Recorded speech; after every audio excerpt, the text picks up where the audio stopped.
पूर्व विधायक कुणाल चौधरी ने कहा कि बीजेपी अंग्रेजों की परिपाटी पर काम कर रही है, भारत को खंड-खंड करना चाहती है। पूर्व विधायक ने कहा कि कुछ दिन पहले दिल्ली में 2047 तक विकसित भारत बनाने की बात सरकार कर रही थी। अब बीजेपी के सीनियर नेता मध्य प्रदेश सरकार में मंत्री कैलाश विजयवर्गीय गृह युद्ध होने की आशंका जाहिर कर रहे हैं। यह इस बात को साफ कर रहा है कि सब कुछ ठीक नहीं है। देश में आतंकवाद बढ़ रहा है। जांच एजेंसियां क्या कर रही है? बीजेपी सत्ता नहीं संभाल सकती है तो सत्ता छोड़ दे, क्योंकि कांग्रेस पार्टी को देश के लिए जान देना और देश की सुरक्षा करना बहुत अच्छे से आता है। हम देश पर आज नहीं आने देंगे।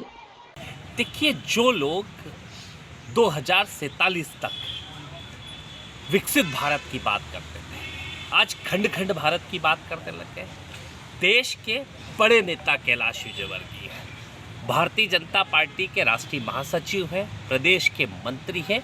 ये देश के प्रधानमंत्री और मुख्यमंत्री स्पष्ट करें किस एजेंडे के तहत ये काम करना चाहते हैं, और अगर इनसे ये देश का नहीं संभलता है, जिसे आज़ाद कराने का काम कई शहीदों ने करा, तो गद्दी छोड़ने का काम करें और इस कुर्सी से चिपके बैठे ना रहे, क्योंकि एजेंसियां इनकी क्या कर रही है। और अगर इनको इतना बड़ा इनपुट है कि 30 साल बाद इस देश के अंदर गृह युद्ध की स्थिति हो सकती है, तो ये अखंड भारत बनाने वाले क्या खंड खंड भारत बनाना चाहते हैं? और इस देश में नफरत और घृणा का वातावरण जो रोज ये लेके आना चाहते हैं, कहीं ना कहीं एक बड़ा सोचनीय और विचारणीय विषय है। कांग्रेस को इस देश के लिए शहादत देते भी आता है, इस देश को चलाते भी आता है, और इस देश में अगर कोई आतंकवादी या गृह युद्ध की स्थिति होती है तो उसके खिलाफ कार्रवाई करते भी आता है। पाकिस्तान के 2 टुकड़े भी करते आते हैं, बांग्लादेश जैसे नए देश को बनाते भी आता है, और इस देश के अंदर अपने इस देश की एकता के लिए फिर छाती पे गोलियां खाते भी कांग्रेस को आता है।